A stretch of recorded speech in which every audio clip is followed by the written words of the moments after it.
વિદ્યાર્થી મિત્રો, આપણે અગાઉના લેક્ચરમાં રહેઠાણ ઉપર અસર કરતા જે અજૈવિક પરિબળો છે તેની વિશે ચર્ચા કરી હતી, જેની અંદર તાપમાન, પાણી, પ્રકાશ અને જમીન આ ચારેયનો સમાવેશ થાય છે.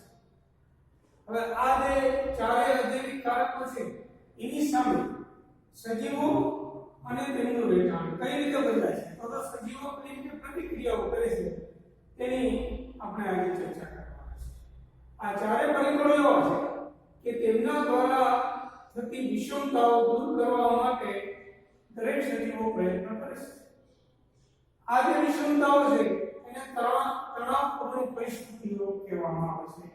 આ તણાવપૂર્ણ પરિસ્થિતિઓ સજીવને સંતાપ આપે અને મૂંઝવણમાં મૂકી દે છે.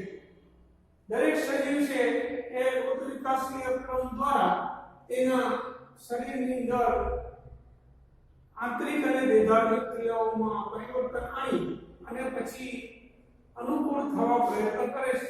એના માટે તેમણે અનુકૂલનો વિકસાવેલા છે. મોટે ભાગે તો તાપમાન અને આસક્તિની સાંદ્રતા, દેહ જળની આસક્તિની સાંદ્રતા અને શારીરિક તાપમાન આ બે અગત્યની વસ્તુ છે જેને જાળવવા શરીર સતત કોશિશ કરે છે.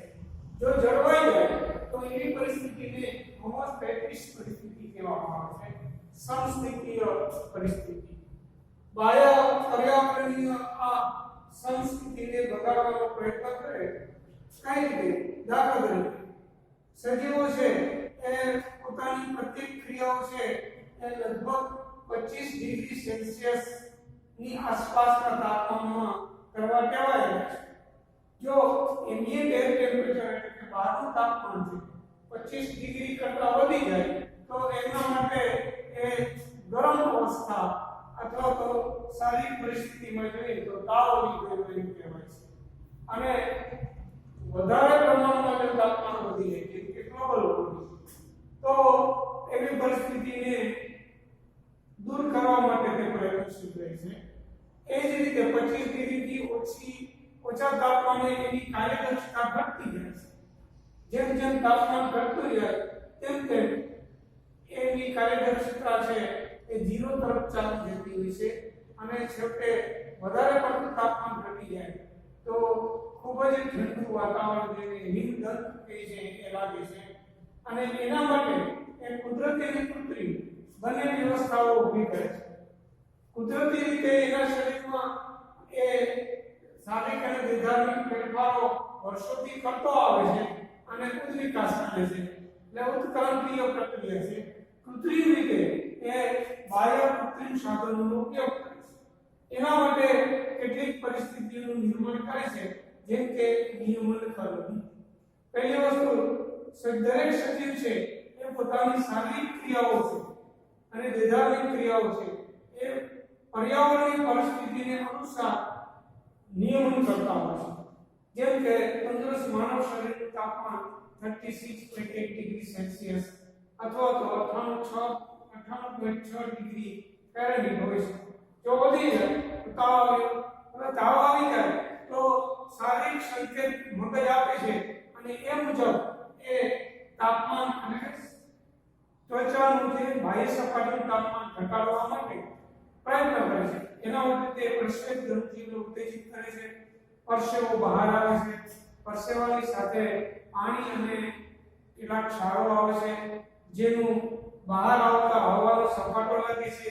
હવાનો સપાટો લાગે છે એટલે બાષ્પીભવન થાય છે અને જ્યારે બાષ્પીભવન થાય ત્યારે ઠંડી ઉત્પન્ન થાય.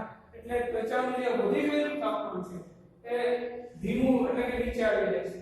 કેમ કે ઘણા માણસો છે એ પોતાને તાવ આવે ત્યારે એકદમ ધાબળા ઉડી સુઈ જાય છે તો અંદર પરસેવો વળે છે અને પછી ધાબળા ઉતારી નાખે તો પરસેવાનું બાષ્પીભવન થતા ઠંડક વર્તાય છે અને ત્વચાનું તાપમાન તત્કાળ ઓછું આવે છે. અથવા તો વધારે પડતું વધુ તાપમાન થઈ જાય તો એવા સ્થિતિમાં એટલે કે 104 કે 103 થી 4 ફેરનહીટ શારીરિક તાપમાન હોય છે ત્યારે ડોક્ટર છે એ મીઠાવાળા પાણીના પોતા કપાળ પર મૂકવાનું કહે છે. અથવા તો બરફની પાટ ઉપર તેને સુડાવવા સુધીનું કામ થતું હોય છે, જે તાપમાન ઘટાડવા માટે છે.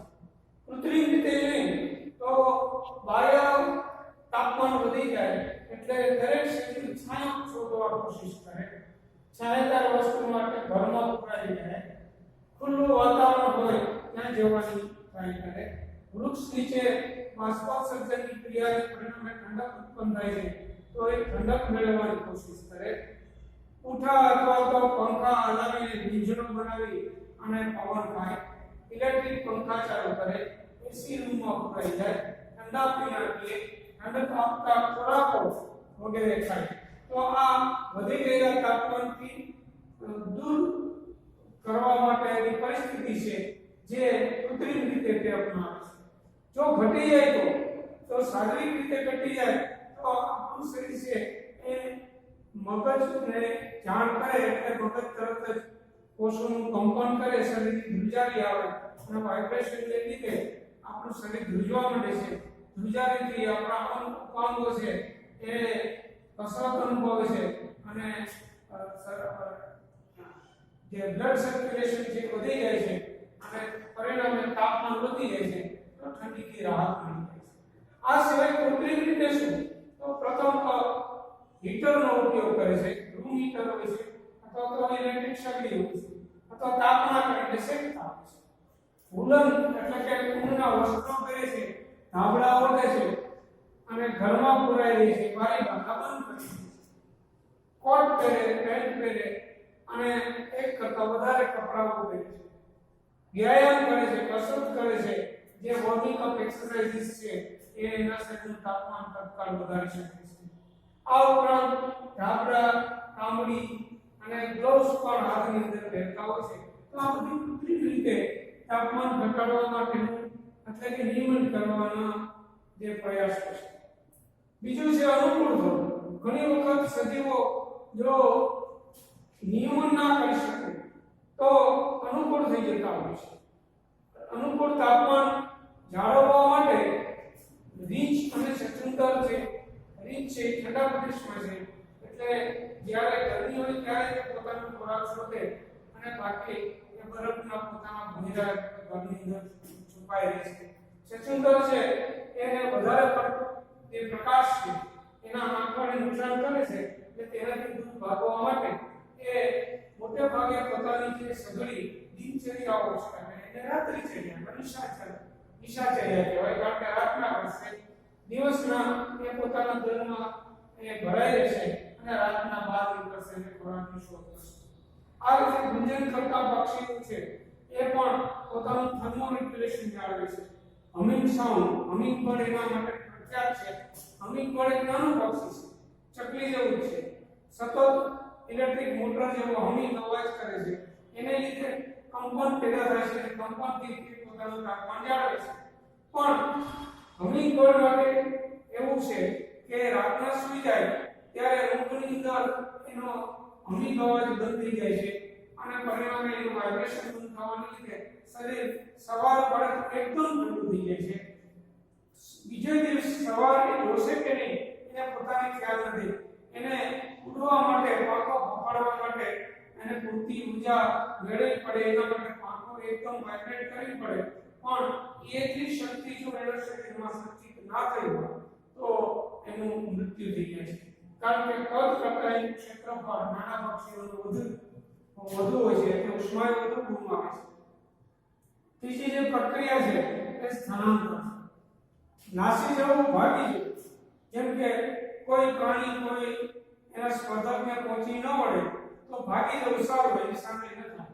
તો એના જેવું આ કામ છે. સાઇબેરિયન ક્રેન છે એનું અતિ જ્વલંત ઉદાહરણ છે. રશિયાની અંદર જે નોર્થ સાઇબેરિયા છે ત્યાં શિયાળામાં ખૂબ જ કડકડતી ઠંડી હોય છે. વર્કયાન્સ છે તે પૃથ્વી પરનું સૌથી ઠંડુ સ્થળ છે. ત્યાં -50 ડિગ્રી સુધી તાપમાન ચાલી જતું હોય છે. તો આવા સમયે ત્યાં જે સાઇબેરિયન ક્રેન છે એ ગુલાબી રંગની ડોક વાળા પડેલા છે એને કઠિન થઈ જતું હોય છે. એટલે એવો જ્યાં ઓછું તાપમાન હોય, વધુ તાપમાન હોય એવી જગ્યાએ સ્થળાંતર કરે છે. એટલે કે તેઓ ઉડીને ભારત આવે છે રાજસ્થાનમાં જે ભરતપુર છે એ ભરતપુર ગામે જે કેવલાદેવી રાષ્ટ્રીય ઉદ્યાન છે ત્યાં શિયાળાની અંદર આ બગલાની વસાહત હોય છે. જ્યારે તે ફરી પાછું મૂળ તાપમાન પ્રાપ્ત થાય એટલે કે ઠંડી ઓછી થાય ત્યારે ફરી સ્થળાંતર કરી અને એ સાઇબેરિયા ચાલી જતા હોય છે.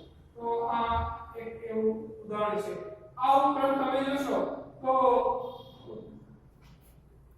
માછલીઓ છે એ પોતાના ઈંડા મૂકવા માટે ઠંડી છાજલીઓમાં ભારતના પશ્ચિમ કિનારે ખાસ કરીને આવે છે અને ત્યાં ગરમી હોવાને લીધે એનું સેવન થાય છે અને એમાંથી નવી માછલી એટલે કે પ્રજનન માટે પણ તાપમાન અગત્યનું છે. મુલતવી રાખવું. ઘણી વખત આપણે કોઈ પ્રસંગ કરવા જતા હોય અને ખરાબ પરિસ્થિતિનું નિર્માણ થાય તો પોસ્ટપોન કરી દઈએ એટલે કે પછીના સમયે કરશું જ્યારે અનુકૂળતા પ્રાપ્ત થાય એને મુલતવી રાખવું કહેવામાં આવે છે. ખાસ કરીને બેક્ટેરિયા ફૂડ અને નિમ્ન કક્ષાની વનસ્પતિઓ છે એ આ પ્રજનન માટે મુલતવી રાખવાના જે પ્રક્રિયા છે એ અનુભવતા હોય છે. બીજાણુની જે દીવાલ છે એ દીવાલ છે એ જાડી કે ભલે કાણાવાળી હોય પણ જાડી હોય છે અને ખાસ કરીને જે ઠંડા પ્રદેશ છે એટલે કે એન્ટાર્કટિક પ્રદેશ કે જ્યાં જે વ્હાઇટ બેર છે એ હાઇબરનેશનમાં ચાલે છે એટલે કે શીત નિદ્રા કરે. મેં તમને કહ્યું તેમ પોતાની ગોળમાં શિયાળા દરમિયાન ભરાઈ રહે કારણ કે બહાર નીકળે તો મૃત્યુ પામવાનો હિમનત લાગવાનો ભય હોય છે એટલે એને હાઇબરનેશન કહે છે. ફરી પાછું જ્યારે તાપમાન થોડું વધે એટલે રીંછ છે પોતે બહાર નીકળતા હોય છે અને એ રીંછ છે એ મોટે ભાગે તમે જોશો તો જાડા હોય છે એટલે કે ફેટનું પ્રમાણ વધુ હોય છે. એટલે જ્યારે હાઇબરનેશનમાં હોય ત્યારે એ એવી જ પ્રક્રિયા કરે છે જેથી શરીર ટકી રહે. બીજી એક્સ્ટ્રા કોઈ એક્ટિવિટી કરતા નથી તેને લીધે જે કાર્ય કરવા માટે જે હીટ લોસ છે એ ન થાય અને પોતાનું શરીરનું તાપમાન જળવાય નહીં.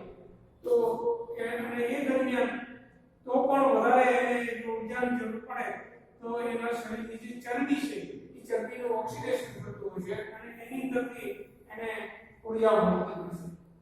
એ રીતે એસ્ટિવેશનની પ્રક્રિયા એટલે ગ્રીષ્મ નિદ્રા એ ખાસ કરીને કોકરબેર માછલી અમીબા વગેરેમાં જોવા મળે છે. અમીબાને પાણી ન મળે એટલે ગોળ મટોળ થઈ પોતાના શરીરની આસપાસ એક કવચ જેને સિસ્ટ કહેવાય છે એ રચે છે અને અંદર એ પડી રહે છે. અંદર તેનું પ્રજનનની પ્રક્રિયા ચાલુ થાય છે. બીજી બધી પ્રક્રિયા એટલે કે જે ધાર્મિક પ્રક્રિયાઓ છે એ બંધ થતી હોય છે. શારીરિક પ્રક્રિયાઓ બંધ થતી હોય છે. પરિણામે જ્યારે પાણીનો ફ્લો આવે એટલે કે જ્યારે પાણી પ્રાપ્ત થાય જેમ કે ચોમાસું એટલે તરત શિષ્ટ પીગળી જાય. અંદર રહેલા દરેક શિષ્ટોની પાસે એ સ્વતંત્ર જીવ તરીકે બહાર નીકળતા હોય છે. આ ઉપરાંત તમે જો તો સરોવર અને તળાવ એ જે સરોવર અને તળાવ છે એની અંદર જે પાણીની સપાટી છે એની ઉપર જૂ પ્લેન્કટન હોય છે. પ્લેન્કટન એટલે નાના બેક્ટેરિયા. આ બેક્ટેરિયા એવા છે કે જે ડિસ્પોઝની પ્રક્રિયા કરી અને એ પણ સુસુપ્તાવસ્થા ભોગવે છે અને જ્યારે અનુકૂલન પ્રાપ્ત થાય ત્યારે એ એની અંદરથી જીવિત બહાર નીકળતા હોય છે. અનુકૂલનની વ્યાખ્યા નહીં તો દરેક પ્રાણી છે પોતાની શારીરિક અને વૈધાનિક ક્રિયાઓ કરી અને પર્યાવરણ પરિસ્થિતિ સામે ટકાવી રાખવાની જે ક્ષમતા મેળવે છે તેને અનુકૂલન કહેવાય. આ પર્યાવરણની પરિસ્થિતિ કેવી હોય છે તો કે એની ભૌતિક જૈવિક અને રાસાયણિક પ્રક્રિયાઓ સતત બદલાતી હોય છે. તો સતત બદલાતી જે પરિસ્થિતિ છે એને સામે એટલે એની જે આડઅસર છે એને નિવારવા માટે એ દરેક પ્રાણી છે એ પોતાની રીતે પોતાના શારીરિક અને વૈધાનિક ફેરફારો કર્યા રાખે છે. જેમ કે કાંગારૂ રેટ અને ઉંદર એ કાંગારૂ રેટમાં ચરબી હોય છે જે ઉનાળા દરમિયાન એને ન મળતા ખોરાક માટે ચરબીનું ઓક્સિડેશન થાય. ઊંટ અને આંખલા છે એની ખૂંદમાં ચરબીનો સંગ્રહ થયેલો હોય છે. આ ઊંટ અને આંખલા જ્યારે ખાવાનું ન મળે ત્યારે એને ફેટનું ઓક્સિડેશન થઈ અને એને ઊર્જા મળે. એ દરમિયાન એની જે ખૂંદ છે એ ધીમે ધીમે નીચે થતી જાય. ખૂંદ ચાલ્યા ગયા પછી એટલે કે ફેટ ન રહેવા છતાં પણ એને જો જરૂર પડે તો પછી તે મરવા માંડે છે. પણ ત્યાં સુધીમાં તો એને પોતાની અનુકૂળ પરિસ્થિતિઓ મળી જતી હોય છે. એ રીતે રણ પ્રદેશની અંદર વનસ્પતિને કાપવાના હોય ને, જેમ કે નાદરીઓ હોય તો ખૂબ નાના હોય, અને અથવા તો ઉનાળામાં બાષ્પોત્સર્જનની પ્રક્રિયા ન થાય એટલા માટે ફેરવી નાખે, શિયાળામાં પર્ણ આવી જાય. આવી પ્રયુક્તિઓ અપનાવતા હોય છે. પર્ણની ઉપર પણ જે સપાટી છે એની પર ક્યુટિકલનું આવરણ હોય છે, જેને લીધે જે પર્ણરંધ્ર છે તેની અંદરથી બાષ્પોત્સર્જનની પ્રક્રિયા એટલે ટ્રાન્સપિરેશન પ્રક્રિયા થતી હોતી નથી. અને પર્ણરંધ્ર ઓછા પ્રમાણમાં હોય તો પણ ઊંડા ગર્તની અંદર હોય છે. ઠંડી આબોહવામાં રહેતા જે પ્રાણીઓ છે એને ટૂંકા કાન અને ઉપાંગો હોય છે, જે એલન લો પ્રમાણે એને વધારે પડતું જે ઉર્જા લોસ છે એ નથી થવા દેતા. અને સામાન્ય રીતે જો વોલ્વસ અને રેડ સીલ છે એ જાડા પ્રાણીઓ છે, એના શરીર પર ફેટનું ઇન્સ્યુલેશન હોય છે, જે એને ઠંડી સહન કરવા માટે મદદરૂપ થાય છે. આપણે ઊંચી જઈએ તો O2 નું પ્રમાણ ઘટી જાય છે, હવા પાતળી થઈ જાય છે, તો કાર્બોનેશન વધી જાય. એ નિવારવા માટે જે ઊંચાઈએ રહેતા વ્યક્તિઓ છે એના શરીરમાં આરબીસી નું પ્રમાણ વધુ થતું હોય છે, એટલે પરિણામે એના ચહેરા લાલ રંગના જોવા મળે છે. સામાન્ય રીતે ગરમ પાણીના ઝરા છે એની અંદર પણ બેક્ટેરિયા રહે છે કે જે મોર ધેન 100 ડિગ્રી સેલ્સિયસ ને વિસ્ટેન્ડ કરે છે, અને થર્મોએસિડોફિલસ કહેવામાં આવે છે. એ રીતે વધારે સાંદ્રતા ધરાવતું પાણી છે એમાં, એટલે કે ડેડ સી અને મૃત સરોવર, એની અંદર પણ બેક્ટેરિયા જોવા મળે છે કે જે સાંદ્રતાવાળું પાણી કે માનવ અંદર પીએ તો તત્કાળ મરણ પામે. એ રીતે રણની ગરોળી છે એ એવી પ્રયુક્તિ ધરાવે છે કે જ્યારે તાપમાન વધુ હોય ત્યારે ભરાઈ જાય, તાપમાન ઓછું હોય ત્યારે બહાર નીકળે અને બાસ્ટિંગ એટલે કે જે સંપાદ કે છે અનુભવતી છે. અને ચચુંદર છે એ પોતાના દરમાં ભરાઈ રહેતી હોય છે, અને એને દર બનાવવા માટે માટી ખોદવાની ક્ષમતા કુદરતે આપેલી હોય છે.